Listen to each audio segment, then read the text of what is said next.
Craig, what's up, man? What's up, my brother? Good to see you, brother. You too, man. How you been, man? Good, you? Good, busy, man. I was actually in Florida the whole week. Oh, nice. What was going on in Florida? Just chilling, Oh, changing scene. vacation. Kinda, yeah, yeah, a little bit. Oh, nice. Yeah, it was great, man. I miss Florida. You been? Yeah. I've been all over Florida. Yeah, it's nice, man. I was in Miami. That's the best spot. Definitely, man. What about you? What did you do? Oh, this weekend? hmm Not much, man. Same old, same old.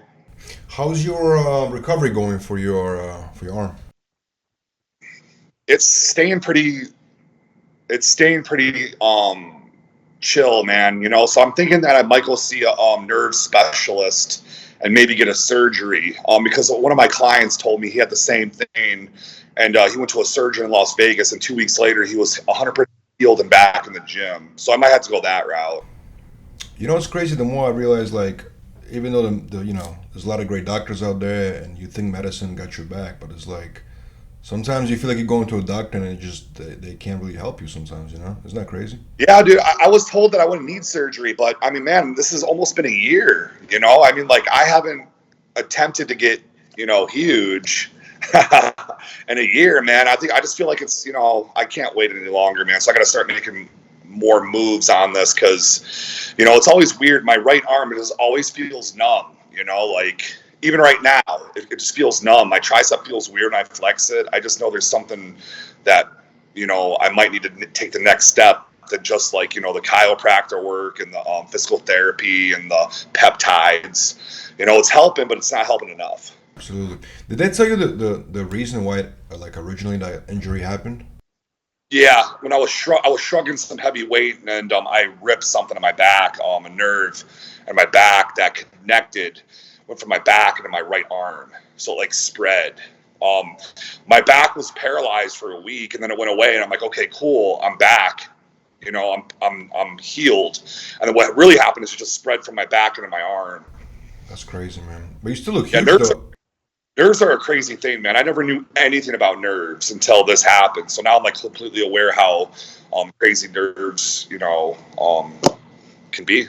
Absolutely. But you still look huge, though. You still maintain the mass. I'm still in the 340s, man. I'm not super far off from where I was. It's just my arms are smaller and I'm not as hard. That's what she said, or he said. But but yeah. So I mean, it's nothing crazy. It's not like a completely crazy difference. I'm still pretty big, but I'm not taking as much supplements as I usually do, and I'm not eating as much food, and I'm not training as heavy. So I mean, for what I'm doing, I'm actually super proud of myself for how I look with how little I'm doing. Well, keep us posted in your recovery, man, because I'm sure a lot of people are going through the same thing out there, man. So. Yeah, absolutely. A lot of people have had this. All right, I want to talk about some sad news actually that happened. The news break over the weekend that happened. I think New York Post originally broke the story of a young lady. She was in her early 20s. She passed away. She was a wellness competitor. Her name is Odalis Santos, and she was competing in the wellness division. And she passed away while getting it was a procedure basically, or a surgery, by basically affecting a sweat gland, so you stop sweating. She was actually representing that clinic that was basically doing these experimental procedures, and she passed away during the procedure. Actually, it's very sad news. It's people can read it on generation9.com right now, but it's I've seen definitely, it. yeah, it's a very sad story. Yeah, yeah, man, that's horrible, man. I went and checked her page out through you guys, of course, and she had a boyfriend, and I saw their pictures together, and it kind of hurt, like when I saw that, I know he must be in serious pain, and it's just, it wasn't, when deaths happen like that, unexpected, and just not, it wasn't like from a heart attack, or what I mean, it was just something that could have been not done. It's a lot harder. Unexpected deaths are a lot harder to take. So I feel really bad for the family and of course him. And I don't know why she did that. I don't really know the whole story, but I feel like if you sweat a lot, just embrace it. It's not like you're having a hard time breathing, or something's wrong with your organs. It's just, if you're just sweating a lot, it's just something you have, and just learn to accept it, but it just suck. It does suck what happened, and I feel really bad. Yeah, it's terrible, man. And they started an investigation into what actually happened, and there's a few reports coming out about the story. There's also reports saying that it was nothing to do with actual procedure, but it was anesthesiology. They had to do something with it, Oh, they're about to get sued, huh? There could be a situation like this, yeah, or it could be a situation where she was taking some kind of maybe something, and that caused the anesthesiology to kick in. You know what I mean? There's a lot of different variety of things that could have caused it. It might not be the actual procedure. You know what I mean? So, but I think the whole thing is, sometimes I think the saddest death is when it was caused by a procedure, like, which is really meant to be, just sometimes people get like a plastic surgery or something and they pass away. It's very sad because it's one of those things where it's like, damn, she was so young. Yeah, you know man. What I mean? Some super beautiful insta famous girl went to Colombia or something to get her BBL, which I don't even know how she did, because she was pretty thin, and she didn't wake up from the procedure too, and it was all over the place as well. It wasn't like a fitness chick. It was just like one of those Insta girls which is a high following, that's really pretty.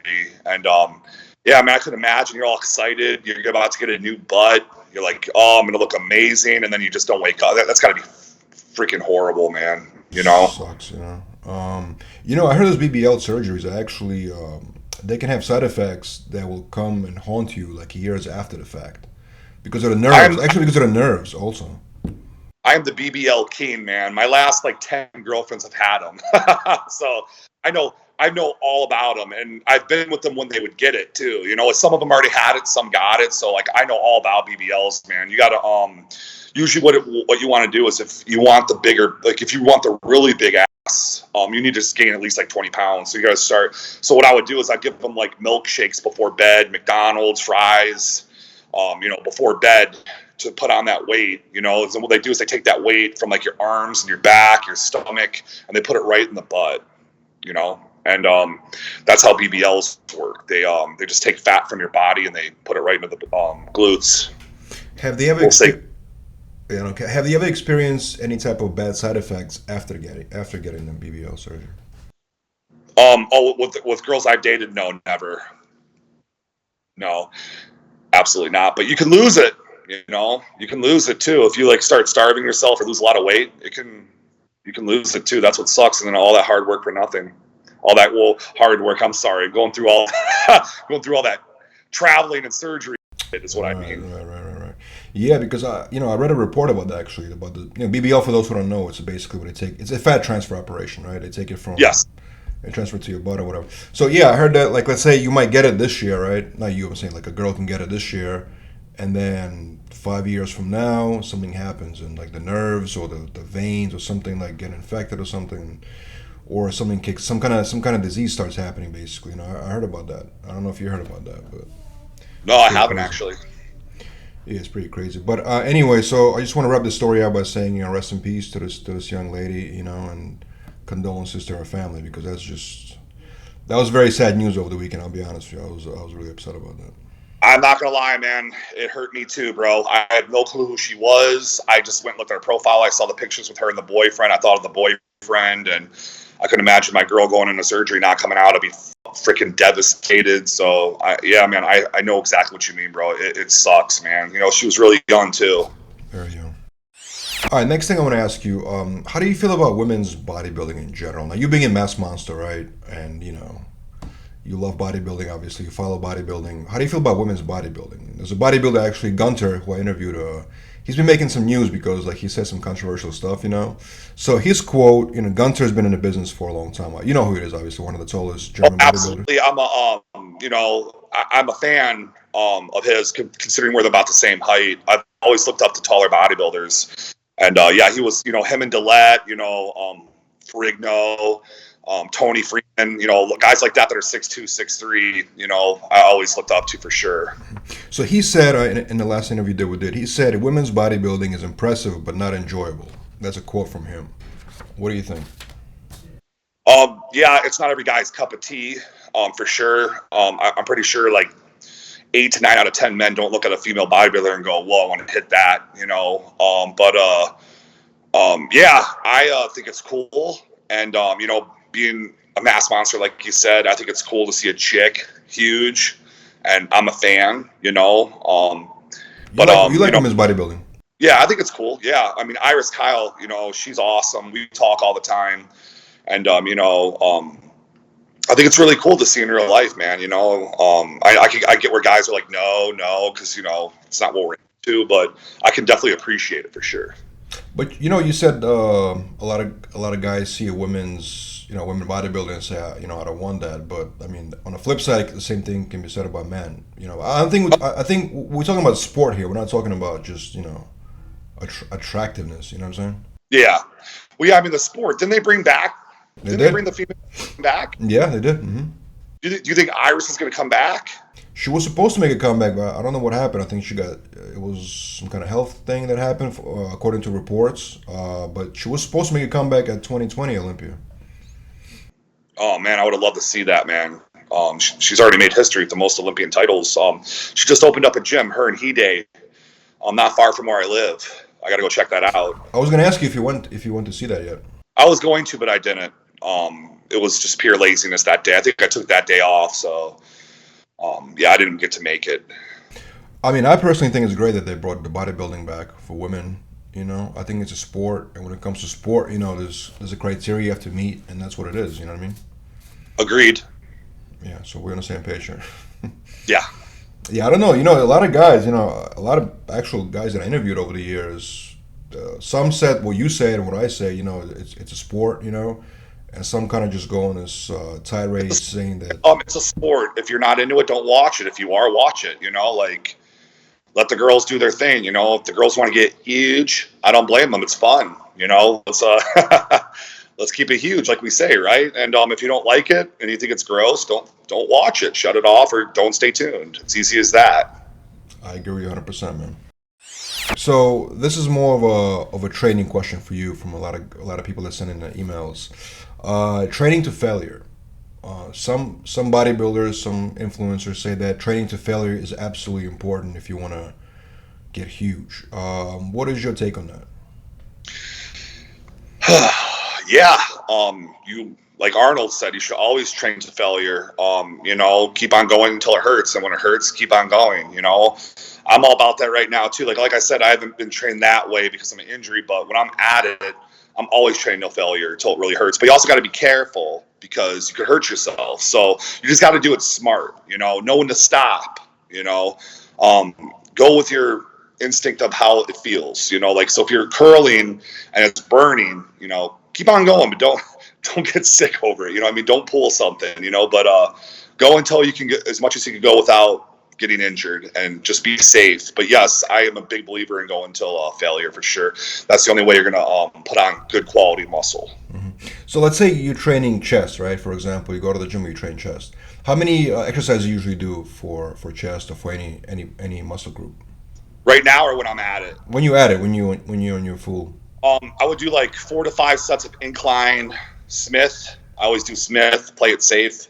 And then I would go to a hammer strength, same thing, upper chest shelf, trying to get at 9K. So I go for I would go for another 4 to 5 sets. So but right there, there's already 8 to 10 sets for just upper chest.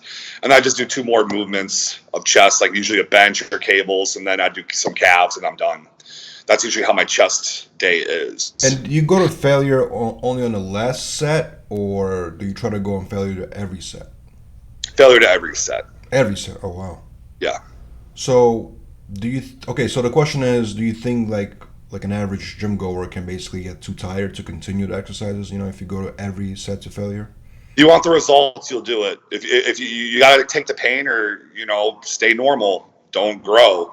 It's just something you got to really want it, man. If you want that massive chest, you got to go hard, you got to go heavy, and you got to go to failure. And if you're like, it hurts or this is too hard, then you're never gonna have a big chest. As easy as that, man. You got to do the work or have a normal sized chest. You pick. How bad do you want it? That's interesting. Is that the same for every muscle group? Every body part, absolutely, especially legs. We all know leg day is a and you know, you got to be prepared for leg day. You got to like sit down in your car before legs and be like, okay, let's do this. You know, like, Lord have mercy. So that's interesting. So you're saying basically like in order to grow, you gotta really every set. You can't just do like a set like okay, I'm doing 10, 12, and you know I'm putting your weight down. You can't do that. That's interesting. I mean I've heard that before, but you know so I didn't know what your take on that. That's interesting though. Yeah. Have you always had the same mentality, or is it something you developed as you started growing more and more? I've always been that way, man. To be honest with you, man, always. Yeah. It's interesting because a lot of people go to the gym. You know, they just basically do. I'm gonna do people say 10 to 15. You know, 10 to 15 reps. Yeah. And that's the general. Yeah. rule. No, absolutely. 10 to 15, but and I agree with that for sure. But you know, make sure you're struggling at 8 to 10, going for 15. You know, don't be like 15. I'm done. Oh, I could have did 5 more. Now you fricked up. Sorry, you're gonna beep that. And yeah, you messed up. But yeah, absolutely 10 to 15 I agree with, but make sure you're going the weight is heavier and you're struggling around 8 to 10 going for 15. All right, next thing is, you know, a lot of people ask a question, how do you get motivation after you've been out of the gym for a while? So, you know, a lot of guys, you know, a lot of girls, whatever, they go to the gym for like a month and they go like every day, you know, they have like a regiment. And then let's say they fall out of it for like a week and then they lose motivation for another week goes by and then they're out of the gym for a month, you know. So the question is, how do you, let's say you're out of the gym for 5 days, how do you make yourself go back and like continue even though you might not feel the same anymore, you know what I'm saying? I'm never out of the gym for 5 days unless it's an injury. So I couldn't tell you. If I have no motivation, I still go and I still do the best I can. My situation is a little different than most people's. I make a living off of being big, so I need to be big if I want to pay my bills. It doesn't work that way for everybody. So when somebody comes to me, like a client, for example, I get clients, Craig, how do you do it? I'm losing motivation. You just got to suck it up. There's nothing you can do. Put some YouTube on, watch some Ronnie Coleman, you know, like find some type of motivation that'll push you. You know what I mean? Drink some you know, tell yourself you got this, slap yourself in the face. Like, you know, I mean, there's been days where I went to the gym and I was dreading every rep, but I still did every rep and every set. And I went as hard as I could, even if my body was just like, Craig, I just want to be in bed, you know? So you just got to kind of tell yourself, I have to do this. This is what's going to happen. I don't want to be a failure, and I'm going to make this work. I'm going to make this happen. I'm going to get a good lift in, and I'm going to push through. You guys got to tell your brain, I got this. We got this. Let's just get in, do this hour to an hour and a half workout, get home, and feel accomplished. Mm-hmm, mm-hmm. What's the longest you've been out of the gym at one time?